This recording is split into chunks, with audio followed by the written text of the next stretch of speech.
Nadaydayaw ti Diyos sama manakabalin ti so amin kasi na idanon kada kayo ti pakasaritaan itinaysura ti Biblia.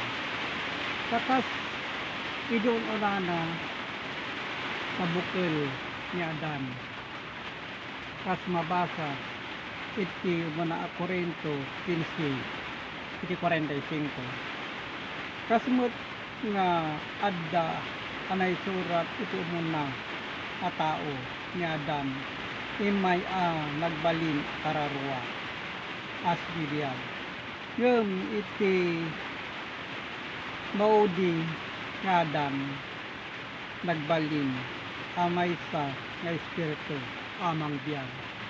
Yure na awanen ni Adanen kas ibagbagana adda digitoy pagilasinan tayo ngayon tayo basain itilokot iti pagbasaan iso ti mangbibiyag kada tayo kabsak nga kas ibagbagana kadigit sorsora kadigit kas pamanetnut no man pay awanen kenigiti daduma ka naglabas apan panawin ken taw-tawen akas ibagbagana. Ito muna Korinto 15 iti 46 ngam saan nga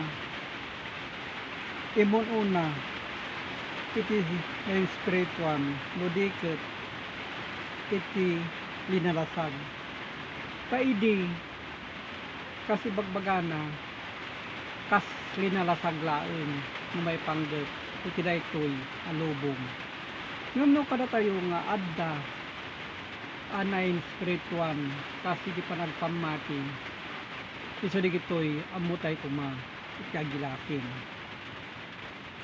at kinunana no diket iti linasag ket kalpasan na nayin spiritual iso di gitoy kas ibagbagana nga nung iti kaugalyan tayo na dagaan nanipod kan tayo ang nagsukimat kay iti Biblia. Kung nagsukimat tayo kabsat, kasin tayo panagilasin mo niya iti kayo papanan na kay iti bagbagana, iti bungto na iso na spiritual. So di kita kabsat, kas napud mo nagda anay surat, karibit surat. Ito muna Korinto 15 iti 47 daydi imuno na atao na bukil iti daga na indagaan ngam daydi may kadwa atao na inlangitan iso digiti kas ibagbagana kabsat na mo tayo iti gilasin so digitoy kas na spiritual kuma iti intayo panagpamati karigiti banbanag asaan sa makita kagturon iti Diyos so digito tapos ikas adda tanda na ibagbagana iti muna Korinto 15 ti 48 no kasano day di naindagaan kastamot karigiti naindagaan ket no kasano day di nailangitan kastamot karagiti nailangitan so rin kapsat no kas naindagaan na ito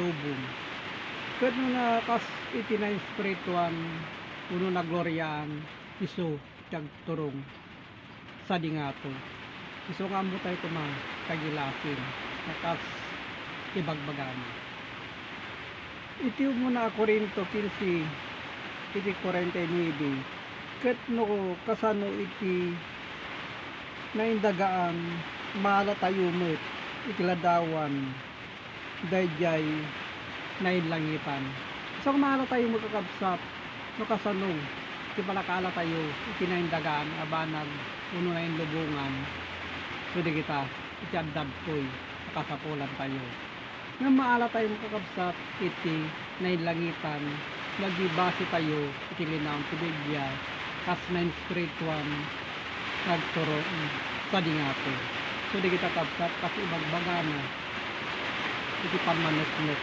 iti toy asur-surat iti linaon iti Biblia. So kapsat amon tayo kadagiti kakaunod nga ibagbaga iti linaon iti Biblia kadigitoy iso ti parang tayo iti Dios no isobli tayo iti binulod tayo abyan. Iso kadagiti kapsat hanlang nga para kanya no dikit para kadagiti makaanos nagturong iti Dios. So di kita kapsat kas ibagbagana at tanda ken pagilasinan tayo na iso iti hintayin ti parang iti Dios. Sa kinuna nga rod iti Proverbio 15 iti 24 iti masirip ti dalan ti biyag ag pangato. Iso di sirip tayo ang pangato ket mapanawan tayo iti tanem tayo iti baba. Iso da iti kapsat iti tanem tayo iti baba. Iso kas day tingaw awitin tayo alasan. Iti kapsat kas pamanutnut kadagiti linaon iti Biblia. Iti agyaman kapsat agyaman tayo iti Dios ama nakabalin iti suanin. Amen.